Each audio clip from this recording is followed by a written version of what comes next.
The morning arrived softly in the small town of Millbrook, where the autumn light filtered through ancient oak trees and fell in golden patterns across cobblestone streets that had known 100 years of footsteps, 100 years of quiet hellos and gentle goodbyes.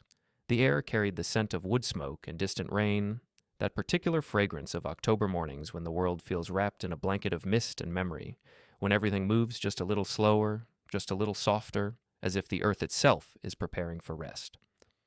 In a small apartment above the old bakery on Elm Street, where the scent of rising dough drifted upward through the floorboards like a daily blessing, a man named Thomas awakened to the sound of rain tapping gently against the window pane.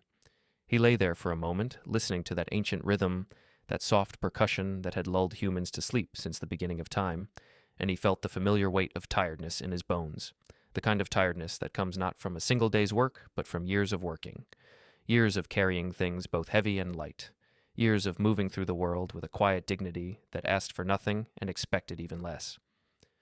Thomas was 62 years old, though his face held a softness that made him seem both older and younger at once, as if time had touched him gently, leaving traces of wisdom in the lines around his eyes, but preserving something tender and hopeful in the way he smiled.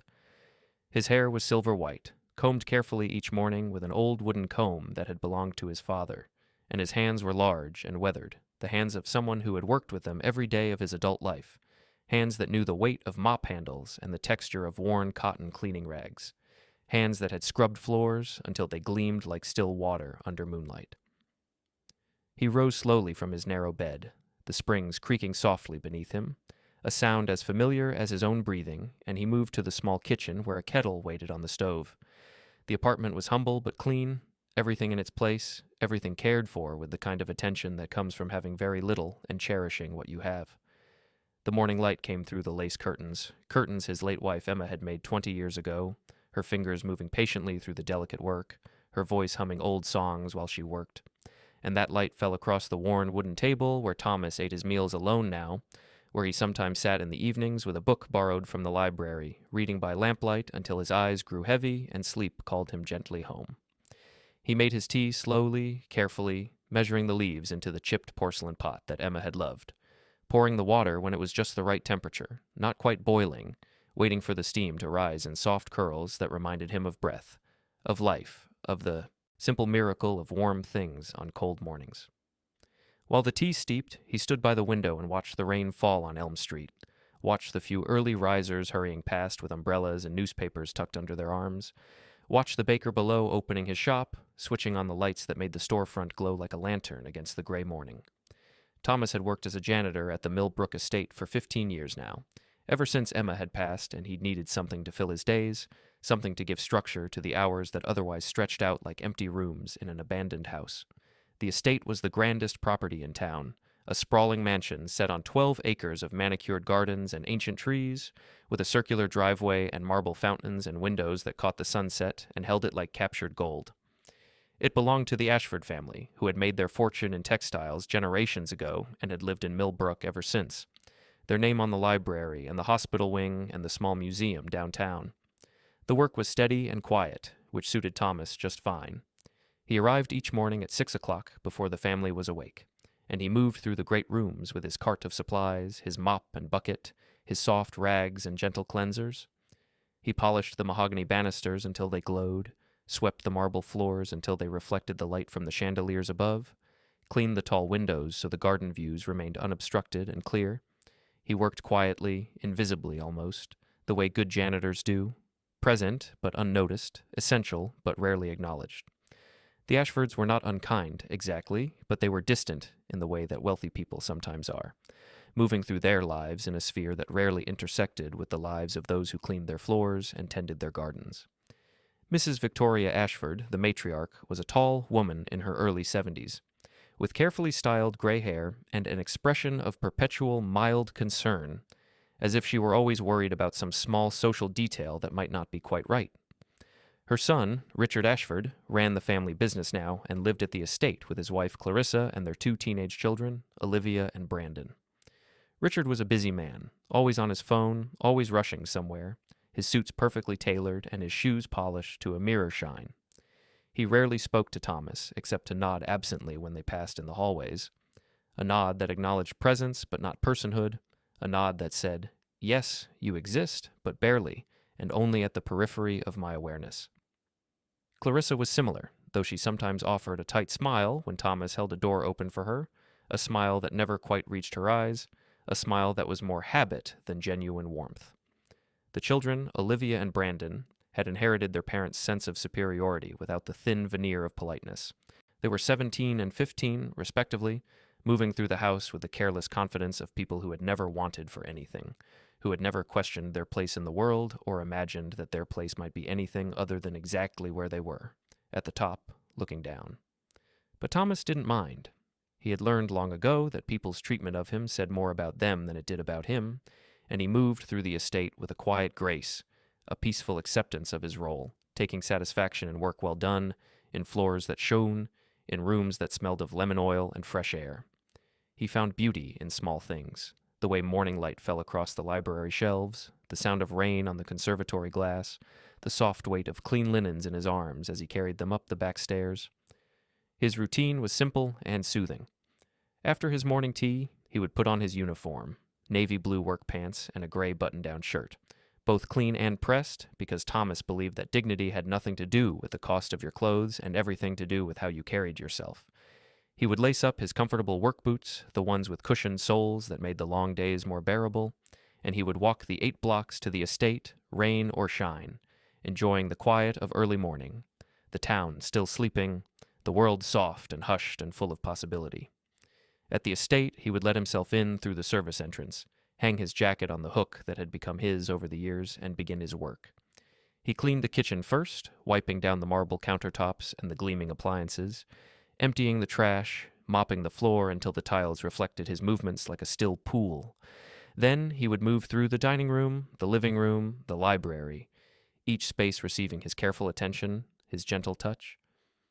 Sometimes, in the quiet of those early mornings, Thomas would pause and look around at the beauty surrounding him, the oil paintings in their gilded frames, the crystal vases filled with fresh flowers that the gardener brought in twice a week, the grand piano in the music room that no one seemed to play anymore, and he would feel a strange mixture of appreciation and melancholy. Beautiful things, he thought, deserve to be loved, not just owned. But he kept such thoughts to himself, holding them quietly in his heart like small stones smoothed by water, like memories of Emma's voice, like prayers whispered in empty rooms. The mornings were his favorite time at the estate, before the family woke, before the house filled with voices and movement and the particular energy that comes from people who are always rushing, always wanting, always reaching for something just beyond their grasp. In the early morning quiet, Thomas could almost imagine that the house was his, that he belonged there not as a janitor but as someone who simply lived among beautiful things, someone who was part of the life of the place rather than just someone who maintained it. But then the Ashfords would wake, and the spell would break gently, like fog lifting, and Thomas would return to his role, to his cart and his mop, to his quiet work in the background of their lives. And that was fine. That was enough. He had learned, over the long years since Emma's passing, that contentment comes not from having what you want, but from finding peace with what you have, from discovering the small graces hidden in ordinary days, from letting go of old dreams and learning to rest in the present moment, soft and imperfect as it might be. This particular October morning, as Thomas finished his tea and prepared to leave for work, he noticed a letter that had been slipped under his door sometime during the night. It lay on the worn welcome mat, a cream-colored envelope with his name written in elegant script, the ink a deep blue that reminded him of twilight. He picked it up slowly, turning it over in his hands, feeling the weight of good paper, the kind of paper that suggested importance, formality, something that required attention. But Thomas was running late. He had lingered too long at the window, watching the rain, and so he tucked the envelope into his jacket pocket, thinking he would read it later, during his lunch break perhaps, when he sat on the bench in the estate's garden and ate the simple sandwich he brought from home each day. The letter could wait. Everything could wait. Time moved slowly in Millbrook, gently, like a river that knew its way and was in no hurry to reach the sea. He locked his apartment door, descended the narrow stairs that smelled of cinnamon and yeast, stepped out onto Elm Street where the rain had softened to a gentle mist, and began his walk to the estate. His boots made soft sounds on the wet pavement, a rhythmic padding that matched his breathing, that matched the quiet beating of his heart. The town passed around him like a familiar dream, The pharmacy where he bought his weekly supplies, the library where he borrowed his books, the small park with its iron benches and sleeping flower beds. Everything peaceful, everything in its place, everything moving forward in its own slow time. Thomas thought about the day ahead, the rooms he would clean, the floors he would polish, the windows he would wash until they disappeared, and the world outside seemed to merge with the world inside, until there was no separation between the estate and its gardens, between comfort and beauty, between what was owned and what simply existed, free and wild and belonging to no one.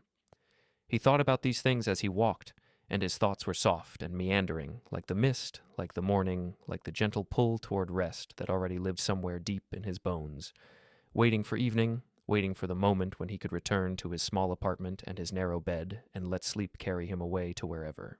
It is that tired souls go when they close their eyes and trust the darkness to hold them safely until morning comes again.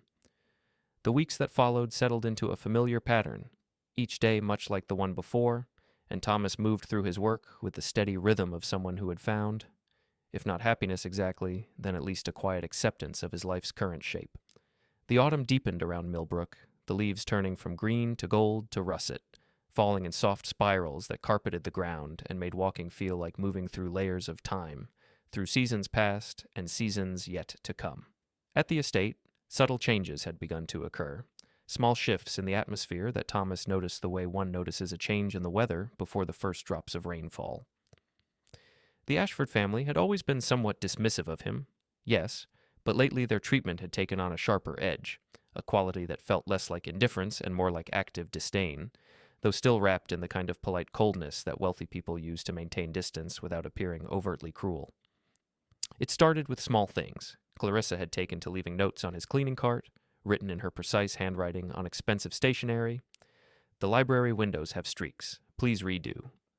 Or, I noticed dust on the second-floor banister. More attention to detail, please.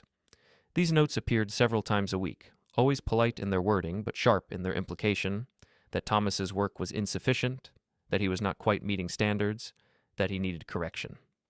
Thomas would read these notes quietly, then carefully redo whatever task had been criticized, though often he couldn't see the streaks or dust that Clarissa had mentioned. Perhaps his eyes were getting older, he thought. Perhaps he was missing things. He tried harder, worked more carefully, spent extra minutes on each surface, each window, each polished piece of furniture, until his back ached and his hands trembled slightly with fatigue. Then there was the matter of his lunch breaks. For years, Thomas had taken his 30-minute lunch sitting on a stone bench in the estate's garden, a peaceful spot near a small fountain where he could hear the water trickling and watch the birds that came to bathe in the shallow basin. It was his moment of rest in the long work-day, his chance to be outside, to let his tired body settle, to eat his simple sandwich and drink water from his thermos and breathe the fresh air. But one afternoon in late October, Brandon, the 15-year-old son, found him there. The boy stood a few feet away, his expensive jacket hanging open, his face showing that particular expression of teenage displeasure that suggests the world is perpetually failing to meet expectations. "Why are you sitting here?" Brandon asked, his voice carrying a note of genuine confusion, as if he couldn't quite understand why a janitor would be in the garden at all. Thomas looked up slowly, his sandwich half eaten, his tired eyes meeting the boy's. "It's my lunch break," he said gently. "I eat here most days." Brandon frowned, shifting his weight from foot to foot. "But this is our garden," he said, and there was no malice in his voice, only a kind of innocent thoughtlessness, the casual cruelty of someone who has never been taught to consider others. "It's for the family. There's a break room in the basement, isn't there? That's where the staff should eat." Thomas felt something tighten in his chest, a small ache that wasn't quite anger and wasn't quite sadness, just a weary recognition of his place in the world as others saw it. But he nodded slowly, wrapped up the rest of his sandwich, and stood. "Of course," he said softly. "I didn't mean to intrude." He walked back into the house through the service entrance, his footsteps slow and measured, and descended the narrow stairs to the basement where there was indeed a small room with a card table and 2 folding chairs, a space that smelled of dampness and old newspapers. He sat there in the dim light, finished his sandwich, and felt the particular loneliness that comes not from being alone but from being made to feel that your presence is unwanted, that you occupy space that others would prefer you didn't, that you are, in some fundamental way, less than. After that day, he ate his lunches in the basement, though the fluorescent light hurt his eyes and the dampness made his joints ache more than usual. He didn't complain. Complaining seemed pointless. And besides, Thomas had learned long ago that dignity sometimes means simply enduring things quietly, carrying small hurts the way one carries small stones, aware of their weight, but not crushed by it. The treatment from the family grew more pointed as autumn turned toward winter. Olivia, the 17-year-old daughter, had taken to making comments when she passed Thomas in the hallways, remarks that were meant to sound like observations but carried barbs beneath their casual tone. "Still working here?" she asked one morning, not really looking at him, scrolling through her phone as she walked past. "Don't you ever think about retiring? I mean, you must be really old." Thomas had smiled gently, though she didn't see it, her attention already elsewhere. "I'm 62, he said to her, retreating back. "Not quite ready for retirement yet." Another time, she commented on his clothes as he was cleaning the foyer. "Do you only have that one uniform?" she asked, wrinkling her nose slightly. "It's so worn." He had looked down at his gray shirt, his navy pants, both clean and pressed as always, and felt a flush of something that might have been shame if he had let it be, but which he transformed into simple acceptance. "I have 3 uniforms," he said quietly. "I rotate them. This one is the oldest, but it's still good." Olivia had shrugged and walked away, already forgetting. The conversation, while Thomas stood in the foyer with his mop and felt the weight of being seen as something old, something worn, something barely worth noticing except to criticize. Richard Ashford, meanwhile, had become increasingly impatient with Thomas's presence. The master of the house was always in a hurry, always stressed about business matters that Thomas didn't understand, and he seemed to view the janitor as an obstacle, a slow-moving thing that got in his way when he was rushing from room to room with his phone pressed to his ear.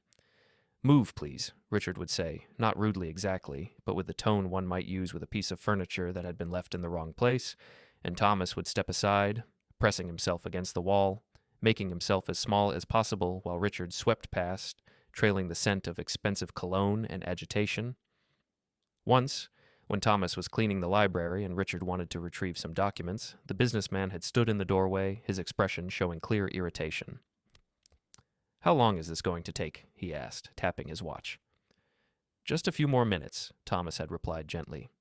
"I can come back later if you need the room now." "No, no," Richard had said with an exaggerated sigh. "Just try to be faster. We're running a household here, not a cleaning services training facility."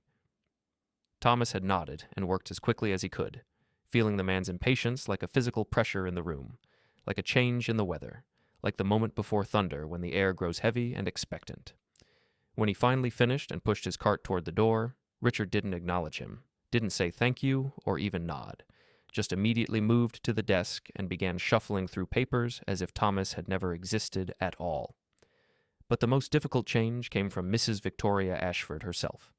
The matriarch had always been distant but polite, occasionally asking Thomas how he was in that vague way that expected no real answer, no actual sharing of truth. But lately she had begun making suggestions about his future that felt less like concern and more like pressure. "Thomas," she said one afternoon, finding him in the conservatory where he was watering the orchids, a task he performed twice weekly with special care because Emma had loved orchids, and he felt her presence somehow in their delicate blooms, their quiet beauty. "I've been thinking. You've been with us for 15 years now?" "Yes, ma'am," he replied, setting down the watering can and giving her his full attention. She smiled, but it was the kind of smile that doesn't invite warmth, the kind that maintains distance even in the pretense of friendliness. "That's a long time," she said. "A very long time to be doing such physical work. Surely you must be getting tired. Surely you must think about slowing down." Thomas felt a small alarm bell ring somewhere in his mind, gentle but persistent. "I still feel capable," he said carefully. "The work keeps me active. I don't mind it." "Oh, I'm sure," Victoria said, her tone implying that she was not in fact sure at all. "But we worry, about you hurting yourself. About the liability, frankly. If something were to happen to you here, it would be quite complicated."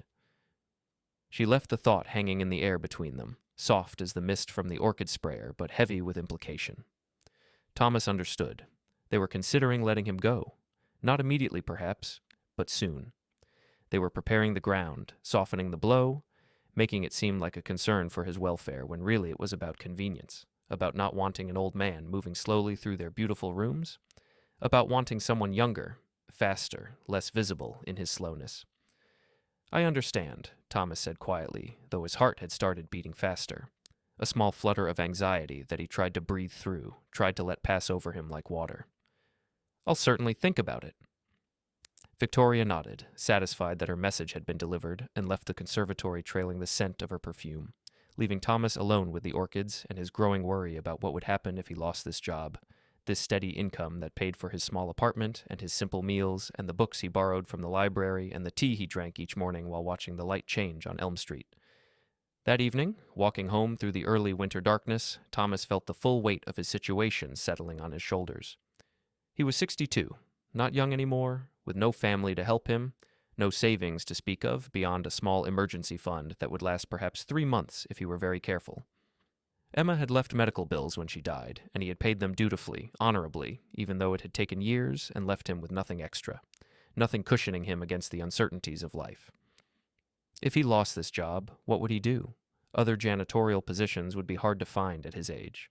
Younger people were preferred, people who could work faster, lift more, bend easier.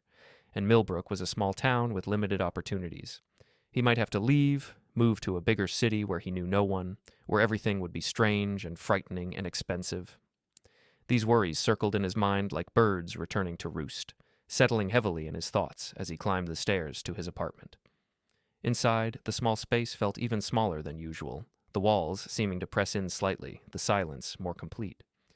He made his tea mechanically, his movements automatic from years of repetition, and sat at the table where Emma's lace curtains filtered the streetlight into soft patterns on the worn wood. He remembered then the letter that had been slipped under his door weeks ago, the one he had put in his jacket pocket and forgotten about in the rush of daily routine. He retrieved it now from where the jacket hung by the door, still in the pocket, the envelope slightly creased but intact. Sitting back at the table, he opened it carefully with a knife, slicing through the good paper, pulling out the letter inside. It was dated from a law firm in the city, written in formal but not unkind language, and it said that he was requested to contact them at his earliest convenience regarding a matter of some importance concerning the estate of one Margaret Eleanor Hartley. The name meant nothing to Thomas. He had never known anyone by that name, had no connection to any Hartley family that he could recall. Perhaps it was a mistake, he thought. Perhaps they had the wrong Thomas. It was a common enough name, after all. Still, the letter gave a phone number and office hours, and suggested he call to arrange an appointment. Thomas set the letter on the table and looked at it for a long time, feeling the strangeness of receiving such formal correspondence, such official attention, when his life was usually so small and unnoticed. But he was tired, bone-tired from the day's work and the weight of his worries, and he decided he would think about it tomorrow, or the day after, or whenever he had the energy to deal with yet another thing in a life that suddenly felt full of complicated things. When all he wanted was simplicity, peace, rest. He finished his tea, washed the cup, and prepared for bed, moving through his nighttime routine with the slow deliberation of the very weary. He brushed his teeth, changed into his pajamas, pulled back the blankets on his narrow bed. He lay down and closed his eyes, listening to the sounds of the buildings settling around him, the soft creaks and sighs of old wood and old walls, sounds that had become as familiar as his own breathing. Tomorrow would come whether he worried about it or not. The Ashfords would continue treating him with their particular brand of polite disdain. Clarissa would leave more notes about streaks and dust. Victoria would make more pointed suggestions about retirement. And he would continue doing his work carefully, quietly, finding what satisfaction he could in floors that shone and windows that sparkled, in the small dignities available to those who occupy the edges of other people's lives. But tonight, in the darkness of his small apartment, Thomas allowed himself a moment of something that felt almost like grief. Not for what he had lost, because he had lost Emma years ago and had made his peace with that, but for the slow erosion of his place in the world, for the gradual narrowing of his life's possibilities, for the particular loneliness of being old and tired and poor in a world that valued youth and energy and wealth. He thought of Emma, as he often did before sleep, remembering her kindness, her gentle laughter, the way she had made their small life feel large and full and sufficient. She would know what to say to him now, how to comfort him, how to help him see past the present difficulties to some future moment of grace. But she was gone, and he was alone, and all he had was this small bed, in this small room, in this small town, and the hope that sleep would come soon and carry him away from his worries for at least a few hours, until morning light called him back to begin another day. The rain started again, soft against the windows, that ancient lullaby, that rhythm older than words, and Thomas let himself sink into it, let the sound wash over him like water, like time, like all the things that flow forward, whether we're ready or not. And slowly, softly, sleep came and took him gently home, to that place where janitors and wealthy families don't exist, where everyone is equal in the democracy of dreams, where tired souls can rest without fear or worry, or the weight of tomorrow pressing down on their shoulders like stones. Winter had fully arrived in Millbrook by the time Thomas finally made the phone call to the law firm. The letter had sat on his kitchen table for 3 weeks, moving gradually from an object of curiosity to something he mostly didn't notice anymore, just part of the landscape of his small apartment, along with the sugar bowl and salt shaker and the ceramic holder where he kept his pens.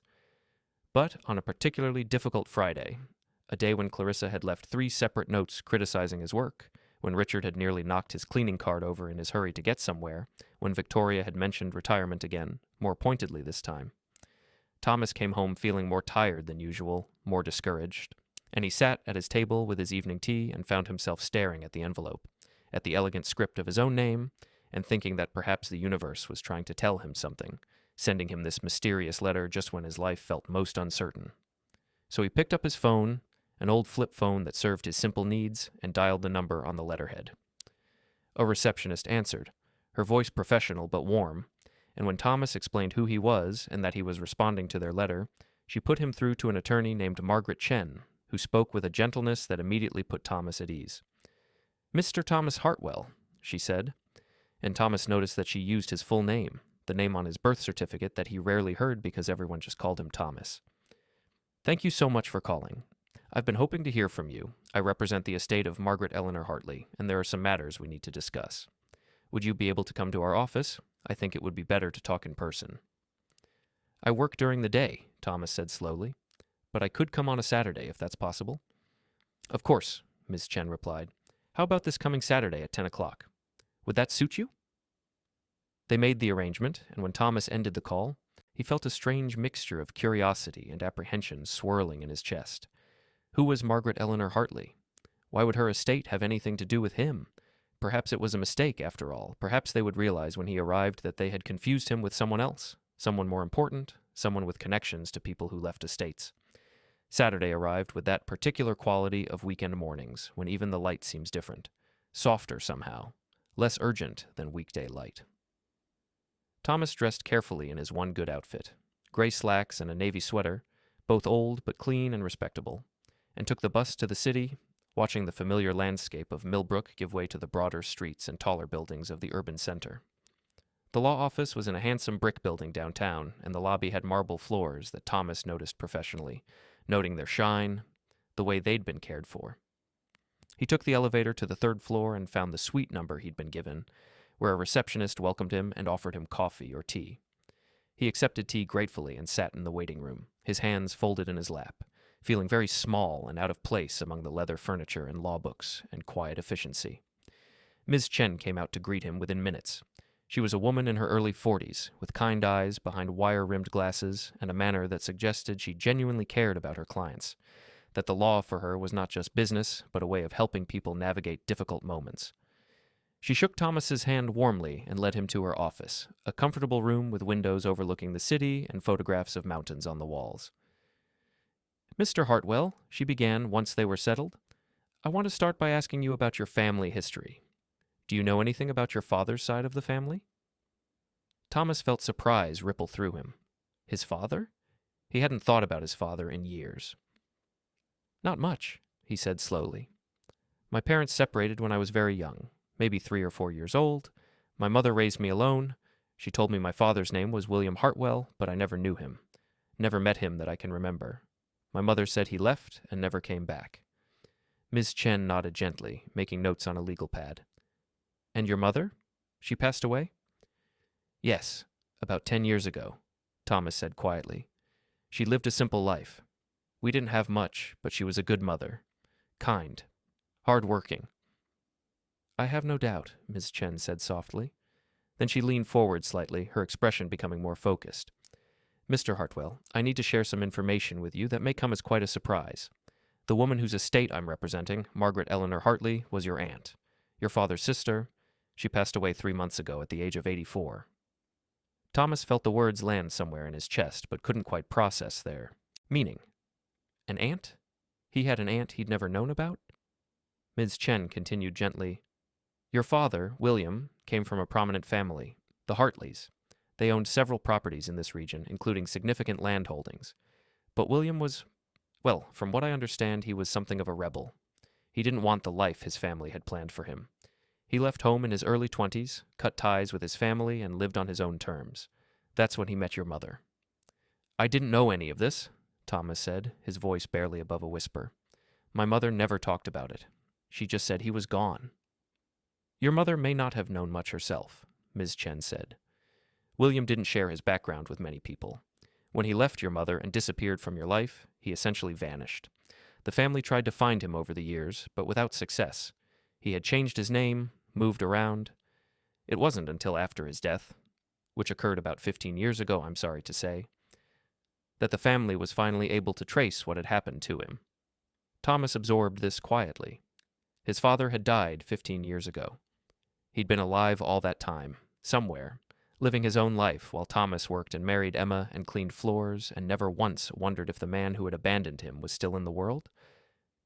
Your Aunt Margaret never married, never had children, Ms. Chen continued. She spent her later years trying to locate any remaining family. She found records of your birth, traced your mother's name, but by the time she located you, she was quite elderly and in failing health. She instructed me to handle things after her passing. Handle what things? Thomas asked, feeling overwhelmed by the flow of information, by this sudden emergence of a past he'd never known he had.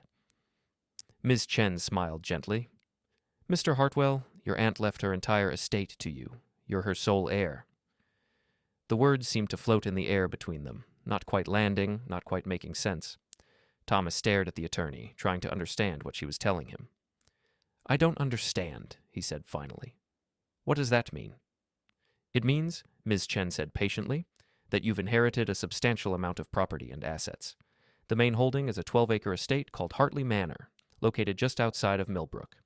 There are also several smaller properties that generate rental income, along with stocks, bonds, and a considerable amount of cash assets. The total value of the estate is approximately $18 million. Thomas felt the room tilt slightly, as if the floor had suddenly become unsteady. $18 million. The number was so large it didn't even sound real. It sounded like something from a movie, from a fairy tale, not from the life of a janitor who worried about whether he could afford new work boots when his current ones wore out. There must be a mistake, he said weakly. I'm nobody. I clean floors. I live in a small apartment. This doesn't make sense. Ms. Chen reached across the desk and touched his hand gently. I understand this is overwhelming. These situations always are. But I assure you, there's no mistake. I have all the documentation, birth certificates, genealogical records, your aunt's will, everything properly notarized and verified. You are Thomas William Hartwell, born August 15th, 1963, to William Hartwell and Susan Morrison, correct? Yes, Thomas said faintly. Then you are the rightful heir. Everything is in order. She paused, letting him process, then continued, The Hartley Manor property is particularly significant. It's been in your family for 4 generations. It's a beautiful estate, well maintained, though it's been empty since your aunt moved to assisted living 2 years ago. Thomas's mind was spinning, trying to catch hold of something solid in this flood of impossible information. Hartley Manor. Wait. Did you say 12 acres? He asked suddenly. Outside Millbrook? Yes, on the north side of town, Ms. Chen confirmed. A terrible, wonderful realization was beginning to dawn on Thomas, spreading through him like light breaking through clouds. What address? He asked, though he already knew, somehow already knew. Ms. Chen consulted her papers. 1247 Hartley Lane. Why? Is that significant? Thomas started to laugh, though it came out more like a sob. His hands were shaking. That's the Millbrook estate, he said. That's where I work. That's where I've been cleaning floors for 15 years. For the Ashford family. Ms. Chen's eyebrows rose in surprise. The Ashfords? They're living in your family's estate? I don't understand, Thomas said, feeling tears gathering in his eyes, though whether from shock or relief or something else entirely he couldn't say. How? Why? Ms. Chen began flipping through her files, her expression becoming more focused, more serious. Let me look at this more carefully, she said. After several minutes of reading, she looked up, her face showing a mixture of concern and determination. Mr. Hartwell, it appears that when your aunt moved to assisted living, she needed someone to manage the property. The Ashfords were referred to her by a property management company. She signed a caretaker agreement allowing them to live in the estate rent-free in exchange for maintaining it and managing the grounds. Rent-free? Thomas repeated numbly. Yes. The agreement was supposed to be temporary for 2 years, while your aunt's lawyer searched for any living relatives. But, she paused, reading more carefully. But it appears that the Ashfords have been telling people they own the property. They've been representing themselves as the owners.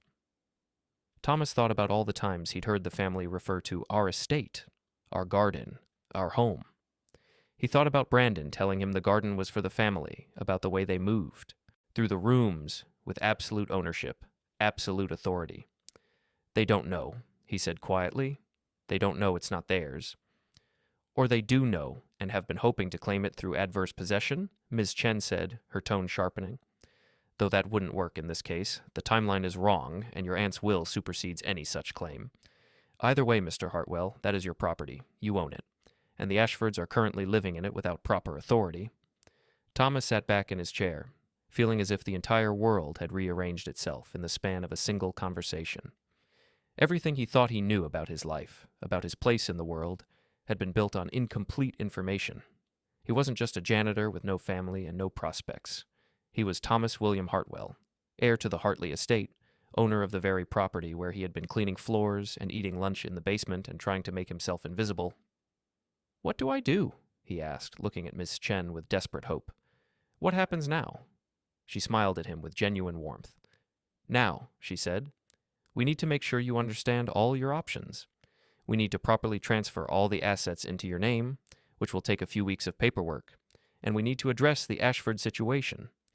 Legally, you have every right to ask them to vacate the property immediately. The caretaker agreement expired 3 months ago when your aunt passed away, and they should have been notified at that time, but there seems to have been a communication breakdown. I don't want to be cruel, Thomas said immediately. I don't want to just throw them out into the street. Of course not, Mrs. Chen said, and we won't. We'll give them proper notice. 60 days is standard and generous. That will give them time to find another place to live. But Thomas, she leaned forward, her eyes serious, this is your home, your inheritance, your family's legacy. You have nothing to feel guilty about in claiming what is rightfully yours. Thomas nodded slowly, trying to let this sink in, trying to imagine himself not as a janitor, but as the owner of Hartley Manor, as someone with means and options, and a future that looked nothing like his past. It felt impossible. It felt like a dream. But Ms. Chen's office was real. The legal documents spread across her desk were real, and the gentle certainty in her voice was real. I'll need some time, he said finally, to think about all this, to understand it. Of course, she said kindly. Take all the time you need. Here's my card. Call me any time, day or night, if you have questions. We'll schedule another appointment next week to begin the formal transfer process. And Thomas? She waited until he met her eyes. Congratulations. Your life is about to change in wonderful ways. Try to let yourself feel happy about it. As Thomas rode the bus back to Millbrook, watching the city fade back into the familiar streets of his small town, he felt as if he were floating somewhere outside his body, observing his life from a great distance. Everything looked the same, the pharmacy, the library, the park with its iron benches, but everything had changed. He had changed. Or rather, he had discovered that he had always been someone other than who he thought he was, that underneath the worn uniform and the tired shoulders and the simple routines was someone with deep roots, with family history, with a place in the world that had been waiting for him all along. He thought about returning to work on Monday, about seeing the Ashfords who didn't know yet that everything was about to shift beneath their feet, that the janitor they had dismissed and diminished and barely noticed was actually the owner of everything they had claimed as their own. He thought about it and felt not triumph or vindication, but something gentler, sadder, a recognition of how fragile our certainties are, how quickly the world can rearrange itself, how little we sometimes know about the people we pass in our hallways, the people we fail to see even when they're right in front of us. That night, in his small apartment above the bakery, Thomas made his tea and sat at the table where Emma's curtains filtered the streetlight, and he allowed himself to feel the full weight and wonder of what had happened. He wasn't a man with nothing anymore. He was a man with everything. But strangely, he didn't feel that different. He was still tired. His back still ached. His hands still showed the wear of years of work. The tea still tasted the same. The rain still fell against the windows with the same ancient rhythm. Perhaps that was the real lesson, he thought, that who we are isn't determined by what we own or don't own, by whether we live in mansions or apartments, by whether others see us or overlook us. Who we are is something deeper, something that remains constant through all the changes and chances of life, something that can't be added to or taken away by circumstances. He was still himself, Thomas, who had loved Emma and still missed her, who found beauty in clean floors and quiet mornings, who tried to be kind even when others weren't kind to him, who moved through the world gently because gentleness was the only response he knew to life's difficulties. But now he was himself, with options, with resources, with the ability to make choices about his future instead of simply enduring whatever came. And that, he realized as sleep began to pull him gently down, was perhaps the real gift. Not the money or the property, but the freedom, the possibility, the chance to live the rest of his life on his own terms, whatever those terms might be. He fell asleep thinking about the manor, about the rooms he knew so intimately from cleaning them, about the garden where he used to eat his lunch, about the tall windows and the marble floors and the feeling of morning light falling through space. Soon, those rooms would be his, not to clean but to live in, to fill with his own quiet presence, to make into a home. The thought was too large to fully hold, too strange to completely believe, but it was there, real and waiting, like morning waiting on the other side of sleep, like spring waiting on the other side of winter, like all the beautiful, impossible things that sometimes, against all odds, actually come true. The following week moved at a dreamlike pace, each day feeling both impossibly long and startlingly short. Thomas went to work at the estate. His estate, he had to keep reminding himself, though the thought felt as unreal as claiming ownership of the moon, and moved through his cleaning duties with a strange new awareness. Every room he entered, every surface he touched, belonged to him. The grandfather clock in the foyer, the crystal chandelier, the leather-bound books in the library, the Persian rugs worn soft by generations of footsteps, all of it was his inheritance, his family's history made tangible in wood and glass and stone. Yet he said nothing. Ms. Chen had advised him to wait until all the paperwork was complete, until they were absolutely certain of the legal standing before notifying the Ashfords. "There's no rush," she had said gently. "Let's make sure everything is perfectly in order first. Then we can approach them with clarity and proper legal documentation." So Thomas kept his secret, carrying it inside him like a small warm light, like a candle held carefully against the wind.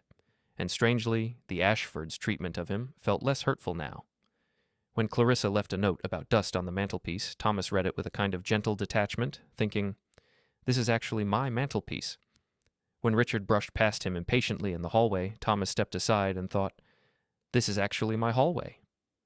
When Victoria mentioned retirement again with that pointed concern that wasn't really concern, Thomas nodded politely and thought, "But this is actually my home." The knowledge didn't make him angry. If anything, it made him sad for them, for the way they moved through the world, believing in certainties that weren't certain, claiming ownership of things that weren't theirs to claim, building their identities on foundations that were already shifting beneath them, though they didn't know it yet. On Wednesday of that week, Thomas met with Ms. Chen again. She had prepared a folder thick with documents, deeds, titles, financial statements, family genealogies, tracing the Hartley line back 4 generations. She walked him through everything patiently, explaining each piece of the puzzle that made up his inheritance. "The estate itself is valued at about $6 million, she explained, including the manor house, the land, and all the furnishings. Your aunt kept everything beautifully. The rest comes from rental properties. Your family owns 4 apartment buildings in the city, plus investments that your grandfather established and your aunt managed quite successfully. She was a sharp woman, from what I can tell, very careful with money." Thomas looked at the papers spread before him and felt overwhelmed by the sheer complexity of it all. He had never owned anything more complicated than his few pieces of furniture and his old car that had finally died 3 years ago. "I don't know how to manage any of this," he said quietly. "I'm 62 years old, and I've never even had a savings account with more than a few $1,000s in it." Ms. Chen smiled kindly. "That's why there are professionals who can help. Your aunt had a financial advisor, a very good one, who has been managing the portfolio. He's prepared to continue if you'd like, or we can find someone new if you'd prefer. You don't have to figure it all out immediately, Thomas. You can take your time, learn gradually, make decisions slowly and carefully." "What about the Ashfords?" Thomas asked. "When do we tell them?" "I think we should inform them this Friday," Ms. Chen said. "All the paperwork will be finalized by then. I'll prepare a letter explaining the situation and giving them the standard 60-day notice to vacate. We can hand-deliver it, or we can mail it registered. What would you prefer?" Thomas thought about this carefully. Part of him wanted to avoid confrontation entirely, to let the letter arrive while he was safely elsewhere. But another part of him, a part that had been growing stronger over the past weeks, felt that he owed it to himself to be present, to face them directly, to reclaim his dignity in person rather than through the mail. "I think I should be there," he said slowly. "When they receive it. Is that strange?" "Not at all," Ms. Chen replied. "In fact, it's probably better. This will come as a shock to them, and having you there means they can ask questions immediately. It might actually be kinder than letting them receive the news alone and spend days in uncertainty before they can reach anyone." They agreed that Ms. Chen would come to the estate on Friday afternoon, that Thomas would let her in through the service entrance he knew so well, and that together they would request a meeting with the Ashford family. Thomas felt his stomach flutter with nervousness at the thought, but also with something else, something that felt almost like anticipation, though he was almost ashamed to acknowledge it. The intervening days were strange. Thomas found himself looking at the Ashfords with new eyes, seeing them more clearly now that he knew the truth. He noticed things he had overlooked before, patterns he had accepted without question. He noticed, for instance, that the family was not as financially secure as they appeared. He overheard Richard on the phone one afternoon, his voice tense with worry, talking about investments that hadn't performed as expected, business deals that had fallen through, debts that were mounting. He saw Clarissa going, through mail with a worried expression, setting aside envelopes that looked like bills, like collection notices. He noticed that the children, Olivia and Brandon, were not actually as confident as they seemed. He saw how Olivia's casual cruelty came from her own insecurity, how she treated him dismissively because she had learned that putting others down was a way to feel higher yourself. He saw how Brandon's thoughtlessness was not malice, but simply the result of never being taught to consider other people's humanity, never being shown that people who serve you are people nonetheless. He even noticed things about Victoria, the matriarch, who carried herself with such formal dignity. He saw her sitting alone in the library one afternoon, her face unguarded, looking old and tired and worried, and he realized that the pressure she was putting on him to retire was probably not just about liability or convenience, but about money, that perhaps they needed to reduce expenses, perhaps they had been living beyond their means, perhaps the appearance of wealth was costing them more than they could actually afford. Understanding these things didn't excuse how they had treated him, but it made him see them as fully human, as fragile in their own ways, as frightened and uncertain beneath their polished surfaces. And this understanding softened something in Thomas, dissolved what little bitterness he might have felt, left only a kind of gentle compassion for people who were about to receive very difficult news.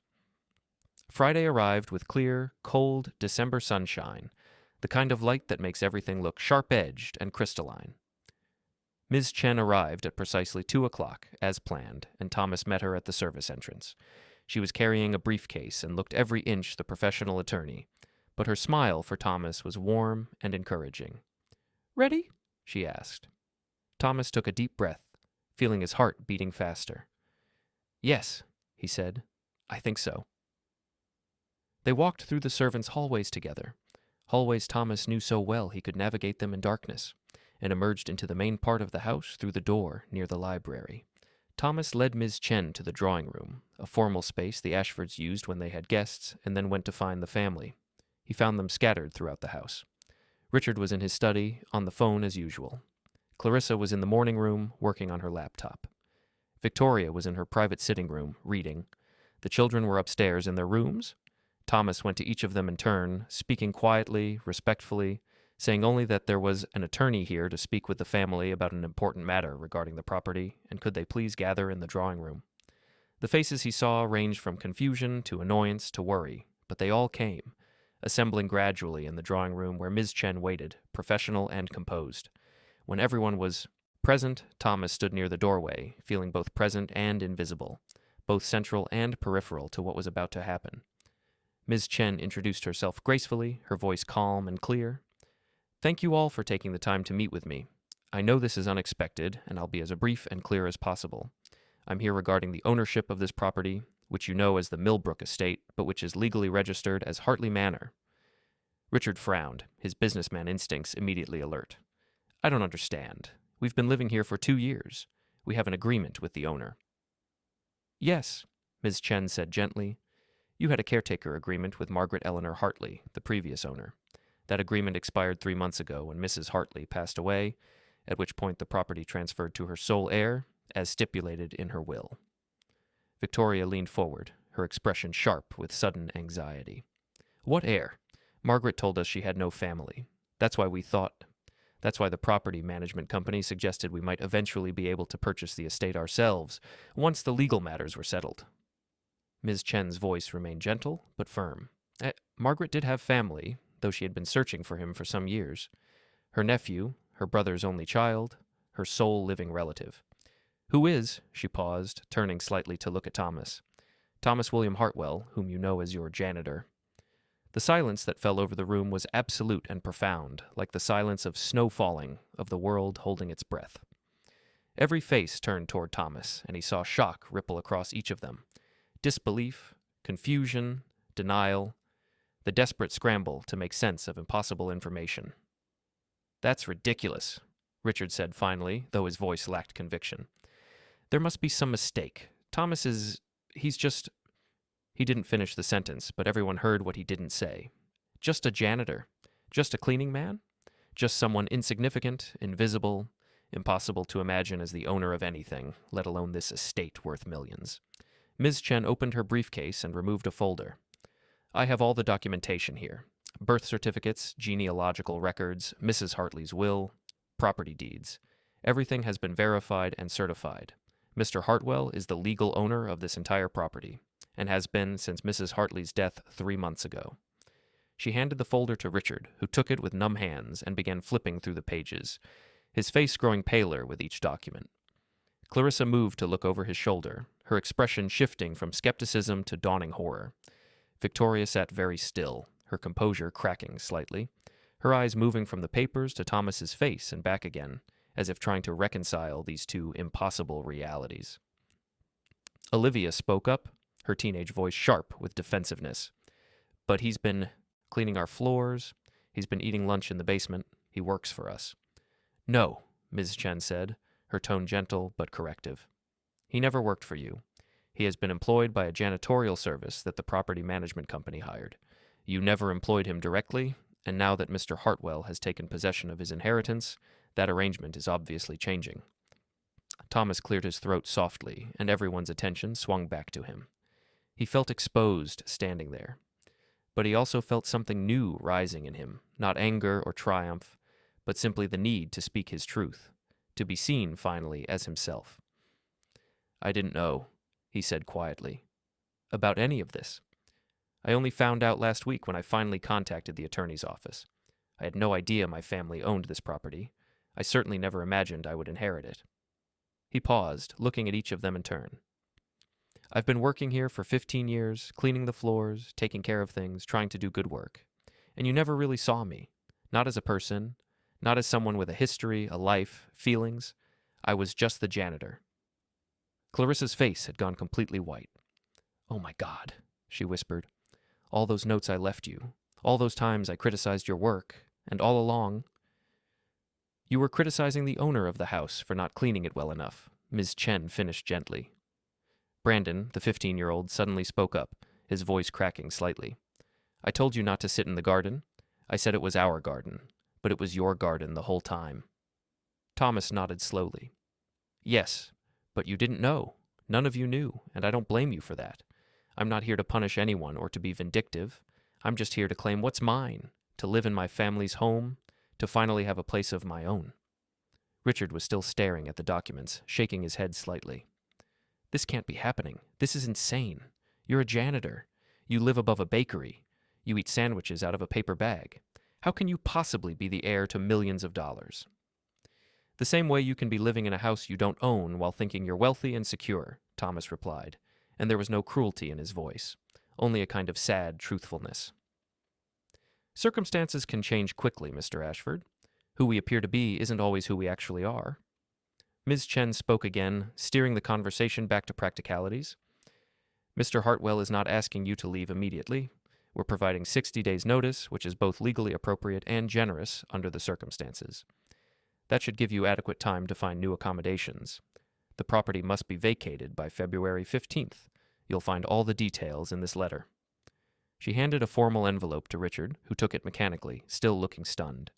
Victoria finally spoke, her voice trembling slightly. We've put so much into this place. We've maintained it, improved it, lived in it as if it were our own. We were told that Margaret had no heirs, that after a certain period we might be able to claim ownership. We've been working toward that. I understand, Ms. Chen said compassionately, and I'm sure you have taken good care of the property, but legally you never had a claim to ownership. The caretaker agreement was always temporary, and it specifically stated that if an heir was found, you would need to vacate. I'm sorry this is difficult, but this is Mr. Hartwell's home, his inheritance, his future. The room fell silent again. Everyone processing, everyone trying to adjust to this radical rearrangement of reality. Thomas looked at them, this family who had treated him with such casual dismissiveness, such unconscious cruelty, and felt no satisfaction in their shock, no joy in their distress. He felt only a deep weariness and a wish that things could have been different, that they could have seen him sooner, treated him better, recognized his humanity before circumstances forced them to. I should go, he said quietly. I'll finish out this week of work, but then I'll need some time to make arrangements for moving, for learning about everything I've inherited. Ms. Chen will be your point of contact for any questions about the transition. He turned to leave, but Victoria called out, Thomas, wait. He paused, turning back. She had tears in her eyes, though she was clearly trying to maintain her composure. I'm sorry, she said, and her voice broke slightly on the words. I'm sorry for how we treated you. You're right. We didn't see you. We should have. We should have been kinder. Thomas felt his own throat tighten with emotion. Thank you, he said softly.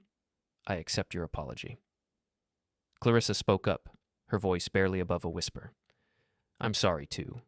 Those notes they were cruel. You didn't deserve that. You've always done excellent work. Even the children mumbled apologies, looking younger and more vulnerable than Thomas had ever signed them, their teenage bravado stripped away by the shock of discovering they had misjudged everything, that the social hierarchy they believed in had been completely inverted in the space of a single conversation. Richard was the last to speak, and his voice was heavy with something that might have been genuine remorse. I don't know what to say. I feel like I'm in a dream, a bad dream. But you've been gracious about this, more gracious than we deserve. Thank you for the 60 days. We'll be out by February. Thomas nodded, accepting this, and then he left the drawing room with Ms. Chen beside him. They walked through the hallways in silence, and only when they were back in the service corridor, away from the family, did Thomas allow himself to breathe deeply to let the tension drain from his shoulders. You handled that beautifully, Ms. Chen said warmly, with real dignity and compassion. I just want peace, Thomas said quietly. I don't want war or vengeance or anyone to suffer more than necessary. I just want to come home. And you will, she promised. In 60 days, this will truly be your home. You can begin planning now, thinking about what changes you want to make, how you want to live, what this new chapter of your life will look like. As Thomas walked out of the estate that afternoon, his estate, his home, his family's legacy, he felt something shifting deep inside himself, something opening like a door that had been closed for a very long time. He had spent 15 years trying to make himself small, trying not to take up space, trying to be invisible and unobtrusive in the service of others. But he didn't have to do that anymore. He could be himself, fully and completely, claiming space and breathing freely and living in the light instead of the shadows. The winter air was cold but clean, and he walked slowly through the grounds, through the gardens where he had once been told he didn't belong, looking at everything with new eyes, seeing it all as a homeowner sees his home, not with the careful attention of someone who cleans, but with the loving attention of someone who belongs. He stopped by the fountain where he used to eat his lunch, sat on the stone bench, and looked up at the manor rising before him, its windows catching the late afternoon sun, its old walls holding within them generations of Hartley family history that was his history too, that had always been his even when he didn't know it. And Thomas allowed himself to feel happy, to feel the pure, uncomplicated joy of someone whose life has opened up in ways he never imagined possible, someone who has been given not just wealth, but dignity, not just property, but a place to call home, not just an inheritance, but a future full of possibility and peace. The relief that washed through him was so complete it almost felt like grief, like the release of tears after years of holding them back. And he sat there on the bench in his family's garden and let himself cry softly, tears of exhaustion and gratitude and hope streaming down his weathered face while the winter sun sank slowly toward the horizon, and the birds sang their evening songs, and the world continued its gentle turning, carrying him forward into whatever beautiful, restful, peaceful life awaited him beyond this moment, beyond this garden, beyond this long and winding journey from invisibility to being finally, truly seen. The 60 days that followed felt like living in two worlds at once. By day, Thomas continued working at the estate, though working became an increasingly strange concept as the reality settled in that he was actually preparing his own home for his own occupancy. He still cleaned, but now it was with the care of someone readying their space rather than maintaining someone else's, and there was a profound difference in how that felt, in the intention behind each movement. The Ashford family, to their credit, began to show a different side of themselves during those transitional weeks. Stripped of their assumed superiority, facing the humbling reality of their situation, they became softer, more genuine, more human. The change didn't happen overnight. Denial and shock don't dissipate quickly, but gradually, day by day, Thomas witnessed their transformation. Victoria was the first to truly reach out. She found Thomas one morning in the library, his library, where he was dusting the shelves, and she asked if they could talk. They sat together in the comfortable chairs by the window, winter light falling between them, and she spoke with a vulnerability Thomas had never heard from her before. "I need you to understand something," she said quietly, her hands folded in her lap, her usual commanding presence replaced by something gentler, more uncertain. "When my husband was alive, Richard's father, we had so much, or we thought we did, but after he passed, we discovered that much of what we believed was secure was actually built on debts and poor investments. We've been struggling financially for years, though we've worked hard to hide it. When the opportunity came to live here as caretakers, it felt like a lifeline, like maybe we could rebuild, could find our footing again." She paused, looking out the window at the gardens. "We convinced ourselves that if we maintained the property well enough, if we made it truly ours in every way except legally, then somehow the law would recognize that and let us stay. We were grasping at straws, really, and in our desperation, we—" She turned back to Thomas, her eyes shining with unshed tears. "We failed to see you. We failed to treat you with the respect and kindness you deserved, and I'm deeply, truly sorry for that." Thomas listened to this with compassion, understanding now what he had only guessed before, that their cruelty had come from fear, their dismissiveness from their own sense of precariousness, their need to keep him small from their desperate wish to feel large in a world that was making them feel increasingly powerless. "Thank you for telling me this," he said gently. "I'm sorry you've been struggling. I understand what that feels like, to worry about money, to feel uncertain about the future, to work hard and still feel like you're barely staying afloat." "Of course you do," Victoria said softly. "You've lived that reality while we only feared it, which makes our treatment of you even more inexcusable. You had every reason to be bitter, to be vengeful, to enjoy our downfall. But you've been gracious and kind throughout all of this. That says something profound about your character." They talked for a long time that morning, two people on opposite sides of a vast change, finding unexpected common ground in shared vulnerability, in mutual understanding of life's uncertainties. When they parted, Thomas felt something shift. Not forgiveness exactly, because forgiveness implied there was still something to forgive, but rather a kind of release, a letting go of any residual hurt, a recognition that people are complicated and circumstances are harder than they appear, and everyone is struggling with something invisible to others. Clarissa approached him a few days later while he was cleaning the conservatory, his conservatory, working carefully around the orchids that Emma would have loved. She stood at the doorway for a long moment before speaking, and when she did, her voice was small, almost childlike. "I've been thinking about all those notes I left you," she said. "About the dust and the streaks and the imperfections I kept pointing out. I think—" She paused, gathering courage. "I think I was displacing my own anxiety about not being perfect enough, about our life not being perfect enough. Every tiny flaw I found in this house was really a flaw I was afraid people saw in me." Thomas set down his cleaning cloth and turned to face her fully, giving her his complete attention. "I made you feel small because I felt small," Clarissa continued, tears starting to slip down her cheeks. "And I'm so ashamed of that. You deserve to be treated with dignity, and instead I treated you like you were invisible, like your efforts didn't matter. I'm so sorry, Thomas. I don't expect you to forgive me. I just need you to know that I see it now. I see what I did, and I'm horrified by it." "I do forgive you," Thomas said softly. "Of course I do. We all have moments we're not proud of, ways we behave when we're under stress that don't reflect who we really want to be. You were hurting, and hurt people sometimes hurt others. I understand that." They stood together in the quiet conservatory, surrounded by plants and warm air and the soft sound of water dripping from the misting system, and something healed between them. Not dramatically, not with lightning bolts or sudden revelations, but quietly, gently, like a wound closing slowly over time, like winter gradually giving way to spring. Even the children found ways to apologize, though their contrition was more awkward, more teenage uncertain. Brandon came to him one afternoon, shuffling his feet, unable to quite meet Thomas's eyes. "I never thought about what it would be like to be you," the boy said, "to work hard and be treated like you don't matter. I was a jerk. I'm sorry." "Apology accepted," Thomas said warmly, "and thank you for being brave enough to say it. That takes character."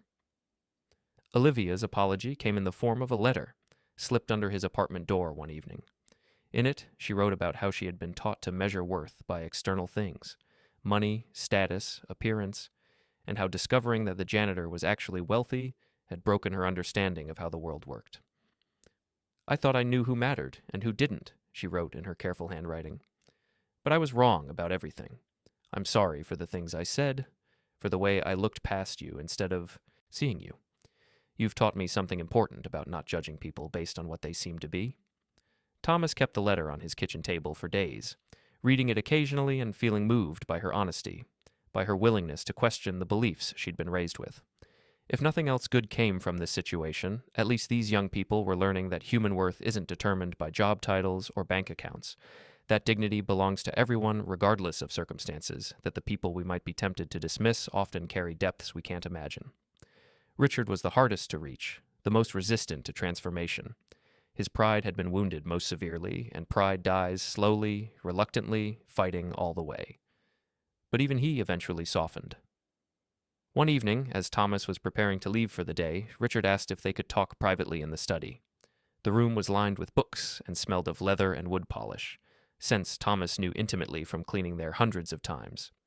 They sat in the wing chairs by the fireplace, where a small fire crackled quietly, and Richard spoke with obvious difficulty, each word seeming to cost him something.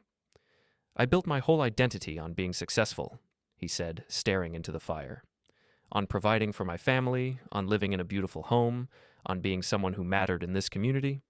When the business started struggling, when money got tight, I couldn't admit it, not to my family, not to myself, so I compensated by being more arrogant, more dismissive of others, as if acting superior would somehow make me actually superior." He turned to look at Thomas directly. "You were an easy target, someone I could feel better than, someone whose very presence allowed me to tell myself that at least I wasn't a janitor, at least I still had status and position. It was ugly and it was wrong, and I'm ashamed of the man I became when I was afraid." "Fear makes us all do things we regret," Thomas said quietly. "What matters is that you recognize it now, that you're trying to be better. That's all any of us can do, see our mistakes and try to grow from them." Richard nodded slowly. "Where will we go? After February 15th? Have you found a place?" "We're looking at rentals in town. Something smaller, more affordable. It's quite a change from this." He gestured around the room, the gesture encompassing the entire manor, the entire life they were leaving behind. "Change isn't always bad," Thomas offered gently. "Sometimes it's what we need, even when we didn't think we wanted it. Sometimes losing what we thought made us special is how we discover who we really are underneath all that. They sat in companionable silence for a while, watching the fire, two men on opposite ends of a great reversal of fortune, finding unexpected kinship in their shared humanity, in the recognition that life humbles everyone eventually, that pride and pretension are poor, shields against the fundamental uncertainties we all face. As the days moved forward and February approached, Thomas began the work of truly making the manor his home. He hired movers to bring his few belongings from the apartment, his narrow bed that Emma had slept in, the table with her lace curtains, his books and his teapot, and his simple clothes. These humble things looked strange in the grand rooms at first, like refugees from another world, but gradually they settled in, found their places, made the space feel less like a museum and more like somewhere a real person actually lived. Ms. Chen helped him navigate the financial side of his inheritance, introducing him to the financial advisor who had managed his aunt's portfolio, reviewing the rental properties and their income, explaining investment strategies in language he could understand. It was overwhelming at times, this sudden responsibility for millions of dollars, but Thomas approached it the same way he had approached his janitorial work, carefully, methodically, with attention to detail and a determination to do things properly. He made very few changes to the manor itself. It was already beautiful, already maintained with care by the Ashfords despite their circumstances. But he did make one significant change. He had the servants' quarters renovated and transformed into a comfortable apartment suite, properly heated and lit and furnished with a small kitchen and sitting room. He was thinking ahead to when he might hire staff, people to help maintain the grounds, perhaps a housekeeper, maybe eventually a cook, and he was determined that anyone who worked for him would be treated with dignity, would have comfortable spaces to rest, would be seen and valued and compensated fairly. During the final week before the Ashfords' departure, an unexpected warmth developed between Thomas and the family.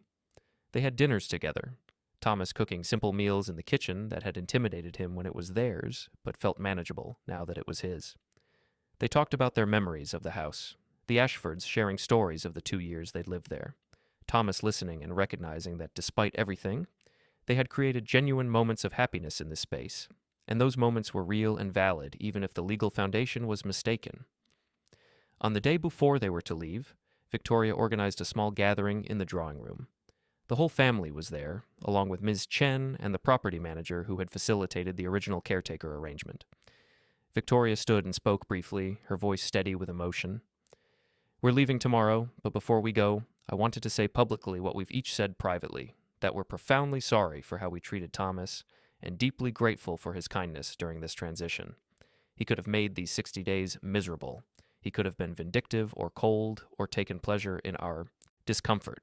Instead, he's been gracious and compassionate, treating us far better than we treated him." She paused, then continued, "There's a Jewish teaching I've always admired. The test of a person's character is what they do when they have power over others. Thomas has passed that test beautifully. He's shown us what true dignity looks like, and we're all better for having learned that lesson, however painful the learning was." Richard spoke next, his voice rough with emotion. "We judged you by your circumstances, Thomas, and in doing so, we revealed our own poverty of spirit. You're a wealthy man in ways that have nothing to do with money. Wealthy in kindness, in integrity, in the quiet strength that comes from living with honor even when life is hard. Thank you for teaching us that." Even the children offered words of gratitude, their teenage awkwardness made endearing by their obvious sincerity. And when everyone had spoken, Thomas stood, feeling the weight of the moment, the closing of one chapter and the opening of another. "I want to say something, too," he began softly. "These past 2 months have been the strangest of my life. Discovering my inheritance, learning about my family history, reclaiming this house. But they've also been healing in ways I didn't expect. For 15 years, I felt invisible here. I felt like I didn't matter, like I was just a function to be performed, not a person to be acknowledged. That hurt. It did." He paused, seeing the family's faces showing their shame, their regret. "But what's happened since you learned the truth has shown me something important, that people can change, can grow, can become more than their worst moments. You've apologized sincerely, you've examined yourselves honestly, and you've treated me with respect and warmth these past weeks. That means something. That matters." Thomas looked around the room at these people who had journeyed with him through this strange and unlikely story, and he felt genuine affection for them, genuine hope for their futures. I believe you're going to be all right, he said gently. All of you. This change, losing this house, facing your finances honestly, learning to live more simply, might be exactly what you needed. Sometimes losing what we think we need is how we find what we actually need. I've learned that myself over the years. He smiled at them, and they smiled back. And in that moment, the drawing room felt full of something precious. Not forgiveness exactly, because that implied transactions and debts, but rather a kind of mutual recognition of shared humanity, a sense that everyone present had been humbled and softened and made more real by this experience. The next morning, Thomas stood in the circular driveway and watched as the moving trucks pulled away, carrying the Ashford family's belongings to their new home, a modest 3-bedroom house on the other side of town that Richard had managed to rent. The family stood by their car, saying their final goodbyes, and there were tears and hugs and promises to stay in touch. Victoria kissed Thomas's cheek gently. "Be happy here," she whispered. "You deserve happiness." "So do you," he replied warmly. "All of you do." And then they were gone, the car disappearing down the long driveway, and Thomas stood alone in front of Hartley Manor, his home, his future, feeling the profound silence of the moment. The deep peace of finally belonging somewhere, of finally being in the right place after a lifetime of being displaced. He walked slowly back into the house, his footsteps echoing in the empty rooms, and moved through each space with deliberate attention, letting himself truly see and feel and absorb the reality of his new life. The foyer with its marble floors that he no longer had to mop for others. The library with its books that he could now read without asking permission, the conservatory with its orchids that he could tend for pleasure rather than duty, the gardens where he could sit whenever he wished without anyone telling him he didn't belong. In the main bedroom upstairs, a room he had only ever entered to clean, had never imagined sleeping in, he stood by the windows and looked out over the grounds, 12 acres of rolling lawn and ancient trees and quiet paths, the fountain in the distance where water caught the winter sunlight, the greenhouse, the gardens, the small orchard at the property's edge, all of it his, all of it home. That night, Thomas slept in the master bedroom for the first time, in the enormous 4-poster bed that had belonged to his aunt, to his grandfather, to generations of Hartleys before him. He had brought his worn blanket from the apartment, the one Emma had made, stitched with her own hands, and he spread it across the foot of the bed, a bridge between his old life and his new one, a reminder that who he was hadn't changed even if his circumstances had. He lay in the darkness, listening to the manor settle around him, its old timbers creaking softly, its windows rattling gently in the winter wind, and he felt a peace so profound it was almost like prayer, like grace, like the universe gently correcting an old wrong and saying, there now, you've worked hard enough, you've carried enough, you've been invisible long enough, now rest, now live, now be home." And Thomas, who had spent so many years feeling unmoored, untethered, floating through life without anchor or belonging, finally let himself rest in the deep certainty of home, of place, of knowing that this space held him, claimed him, welcomed him as its rightful heir and inhabitant. He closed his eyes, pulled Emma's blanket closer, and let sleep carry him down into dreams of gardens and light and the quiet sound of water falling into fountains, dreams of peace and safety and belonging, dreams of home. The winter months passed softly after the Ashfords' departure, and Thomas settled into the rhythm of his new life with the slow deliberation of someone who had learned not to rush, who had discovered that the best things unfold gradually, naturally, like flowers opening to the sun, like seasons changing, like healing happening in its own time. He rose each morning not to an alarm, but to the natural light coming through the tall windows of the master bedroom, the sun ascending slowly over the gardens, touching first the tops of the old oak trees, and then descending gently to illuminate the frost-covered lawn, the sleeping flower beds, the fountain that he had switched off for winter, but would run again in spring. He would lie there for a few minutes, letting consciousness return gradually, luxuriating in the softness of the bed, the warmth of the blankets, the knowledge that he had nowhere he had to be, no floors to mop, no one's expectations to fulfill except his own. Then he would rise, put on his comfortable clothes, soft cotton pants and a worn flannel shirt, clothing chosen for comfort rather than presentation, and make his way downstairs through rooms that were slowly beginning to feel like his.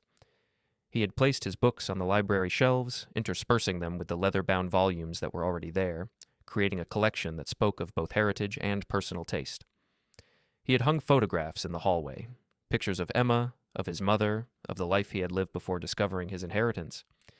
These humble images looked small on the grand walls, but Thomas liked that. Liked how they insisted that this was a real home now, not a showplace, a space for living rather than displaying. His mornings always began in the kitchen, that beautiful room with its marble countertops and professional appliances that had once intimidated him, but now felt friendly, manageable. He made his tea the same way he always had, using the chipped porcelain pot that Emma had loved, measuring the leaves carefully, waiting for the water to reach just the right temperature. The ritual was soothing, familiar, a thread of continuity connecting his old life to his new one. He would carry his tea to the conservatory, where the orchids bloomed in their quiet way, their delicate flowers opening and closing according to their own mysterious schedule. He had learned their names, their care requirements, their individual personalities. This one needed more water, that one preferred indirect light. Another was temperamental about temperature. Caring for them gave him purpose, gave structure to his days, and their beauty gave him joy. Sometimes, sitting among the orchids with his morning tea, Thomas would think about the strange journey that had brought him here, the years of cleaning floors, the sense of invisibility, the gradual erosion of his place in the world, and then the sudden reversal, the letter, the lawyer, the revelation that everything he thought he knew about himself was incomplete. It felt like a story someone had told him rather than something he had actually lived, so unlikely was the sequence of events, so fairy tale-like the transformation from janitor to lord of the manor. But the orchids were real, their petals cool and papery under his gentle touch. The tea was real, its warmth spreading through his chest. The morning light was real, falling in golden bars through the conservatory glass. And Thomas was real, not a different person now that he had money, not transformed in any fundamental way, but simply himself with more resources, more options, more comfort. He had hired a young man named Miguel to help with the grounds, paying him fairly, treating him with respect, making sure he understood that he was valued and seen. Miguel came 3 days a week, and they would walk the property together. Thomas learning from Miguel's expertise about gardens and trees and the seasonal rhythms of the land. They became friends. In their quiet way, two people who understood what it meant to work with their hands, who found satisfaction in physical labor, who believed that tending growing things was a worthy way to spend one's time. Thomas also hired a housekeeper, a woman named Ruth, who was in her 50s and needed steady work after her husband's death had left her financially strained. She came twice a week, and Thomas made sure she had the comfortable apartment he'd created from the old servants' quarters, that she ate lunch in the dining room if she wished rather than in the basement, that she was treated as an essential member of the household rather than invisible help. Ruth reminded him of himself in some ways, quiet, hard-working, carrying private griefs with dignity, and he felt protective of her, determined that no one would ever treat her the way he had been treated. On Sundays, Thomas had started a small tradition. He would make a large pot of soup, something simple like vegetable or chicken noodle, and invite Miguel and Ruth and their families to come for lunch. The dining room, which had sat empty and formal during the Ashfords' tenure, became filled with children's laughter, with the warm conversation of people who worked for their living, with the sense of community and connection that Thomas had craved for so long. These gatherings became the highlight of his week. He loved setting the table, using the fine china that had belonged to his aunt, seeing these beautiful objects serve their purpose, holding food, bringing people together, facilitating the sharing of meals and stories and life. He loved watching the children run through the gardens afterward, their joy uncomplicated and pure, their voices carrying through the afternoon air like bird song. He loved the way Ruth's face softened during these meals, how the worry lines eased, how she laughed more freely than she did during her work hours. He loved Miguel's stories about his grandmother in Mexico, about growing things, about the land and its patient teaching. Sometimes, during these Sunday gatherings, Thomas would pause and look around the table at these good people sharing food in his home, and he would feel Emma's presence somehow, as if she were there in the warmth of the room, in the kindness being exchanged, in the simple beauty of human beings caring for one another. She would have loved this, he thought. She would have loved seeing him finally settled, finally home, finally surrounded by connection and purpose. He thought often about the Ashfords, too, wondering how they were adjusting to their smaller life, hoping they were finding their footing. He had run into Victoria once at the library, and they had talked briefly, comfortably. She told him that Richard was working harder at his business, that having less had somehow freed him to focus more, to stop pretending and start genuinely building. She said the children were learning valuable lessons about humility and gratitude, that the move had been good for all of them in unexpected ways. "We think about you often," Victoria had said, "about what you taught us, about kindness and dignity and how to treat people. Thank you for that, for being gracious when you could have been cruel." Thomas had felt moved by this, had carried her words home like a gift, had thought about them during his evening tea, sitting in the library with a book in his lap and the lamp glowing warmly beside him. He had taught them something. His life, his journey, his patient endurance and quiet dignity had changed people, had made them better. That mattered more than the money, more than the property, more even than finally having a home of his own. As winter slowly gave way to early spring, Thomas established other routines that gave his days shape and meaning. He volunteered at the library, helping to shelve books, to organize the children's reading programs, to assist elderly patrons who needed help navigating the computer system. He joined a book club that met on Tuesday evenings, finding joy in discussing stories with others, in hearing different perspectives, in the intellectual stimulation of analyzing characters and themes and literary techniques.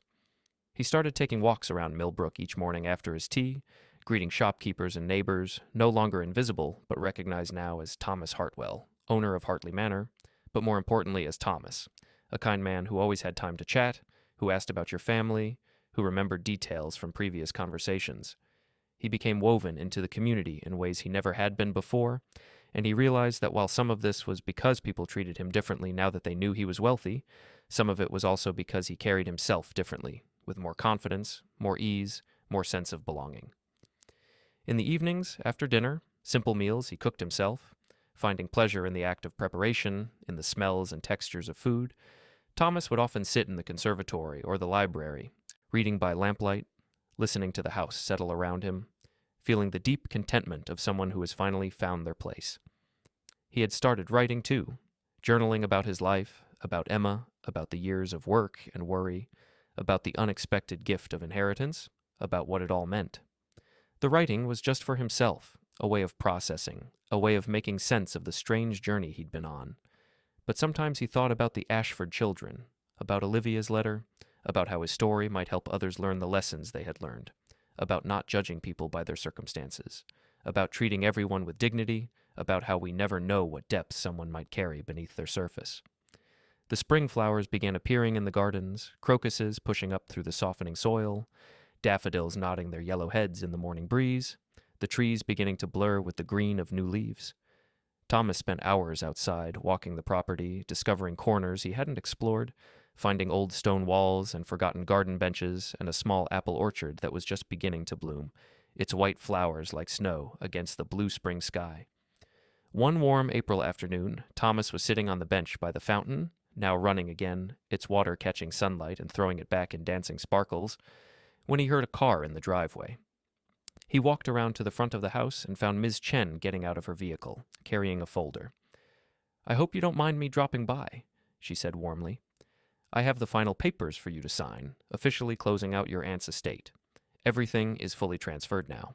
They went inside and sat in the library, and Ms. Chen walked him through the documents, explaining each one, waiting patiently while he read and understood before signing. When they finished, she leaned back in her chair and smiled at him. "How are you doing, Thomas? Really doing?" He thought about this carefully before answering. "I'm happy," he said finally, and the simplicity of the statement felt profound. Not just because of the money or the house, though those things are wonderful, but because I finally feel like I belong somewhere, like I have a purpose, like my life matters. "It always mattered," Ms. Chen said gently, "even before you inherited anything." "I know," Thomas replied, "but it's easier to remember that now, easier to believe it." After she left, Thomas stood in the foyer for a long time, looking at the marble floors that he used to clean on his hands and knees, at the chandelier that he used to polish until it sparkled, at the sweeping staircase that he used to vacuum step by step.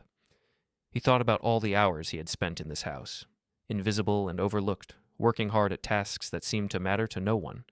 But they had mattered. The work had mattered. His dignity had mattered. The way he had carried himself through. Difficulty had mattered. All of it had been preparing him, teaching him, making him ready for this moment when he would finally step into his inheritance, not just of money and property, but of self-worth, of belonging, of home. That night, Thomas prepared for bed slowly, moving through his routine with the peaceful deliberation of someone who has all the time in the world. He brushed his teeth at the sink in the master bathroom, washed his face with cool water, changed into his comfortable pajamas. He pulled back the covers on the large bed, Emma's blanket still at the foot, still connecting him to who he had been, to the love that had shaped him, and slid between the smooth sheets.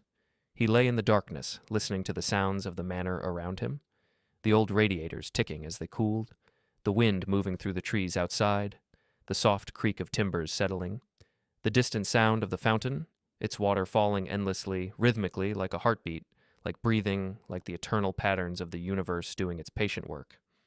Thomas thought about sleep, about how it comes to us each night, a kind of daily death and rebirth, a surrender and a trust that when we close our eyes, the world will still be there in the morning. He thought about how tired he had been for so many years, how heavy the world had felt, how much he had carried, and he thought about how he could finally rest now, really rest, not just physically, but in his soul, in that deep place where we hold our fears and worries and uncertainties. He didn't have to be afraid anymore. He didn't have to worry about losing his job, about paying rent, about growing old alone and poor and forgotten. He was home. He was safe. He was held by something larger than himself, not just the house, though the house was part of it, but by the sense of rightness, of completion, of having arrived at the place he was always meant to be. His breathing slowed, deepened, falling into the rhythm of approaching sleep. His body relaxed into the bed, releasing the last tensions of the day, letting go of consciousness the way trees let go of leaves in autumn, naturally, easily, without resistance. His thoughts became softer, less distinct, floating images rather than coherent sentences. Emma's face, the garden in spring, the orchids opening their delicate blooms, light falling through water, warmth spreading through cold spaces. Home, home, home. And as Thomas drifted down into sleep, carried gently on that ancient tide that pulls all living things toward rest, he smiled slightly, unconsciously, his face relaxing into an expression of deep peace. Because he knew, in that place beyond words, in that wisdom that comes not from thinking, but from simply being, that everything was exactly as it should be, that his journey had brought him to exactly where he needed to be, that all the years of working and waiting and enduring had been leading to this moment, to this bed, to this home, to this profound and perfect rest. The house held him safely through the night. The gardens stood guard outside, their trees ancient and patient and strong.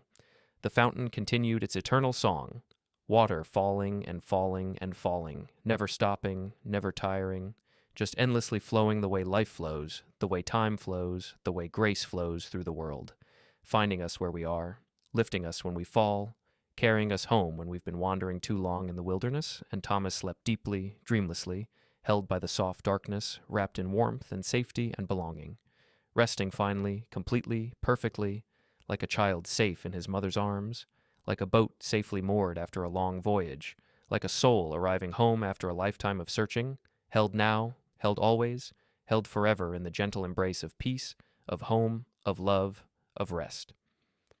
The morning would come again, as it always does, bringing new light and new possibilities and new moments of beauty to discover and cherish. But that was tomorrow's gift. Tonight there was only this, darkness and warmth and the soft rhythm of breathing, the quiet settling of the house, the distant sound of water, and beneath it all, sustaining it all, the deep and perfect silence where tired souls go to rest, where all our striving finally ceases, where we remember at last that we are held, we are home, we are safe, we are loved, we are enough, we are exactly where we're meant to be. Sleep, Thomas. Sleep deeply and well. You've earned this rest. You've carried enough. You've worked hard enough. You've been brave enough, strong enough, patient enough. Now simply be. Simply rest. Simply let the darkness hold you. Let the silence bless you. Let the peace wash over you like water, like light, like grace itself. Home at last. Home forever. Home. Rest now. Rest.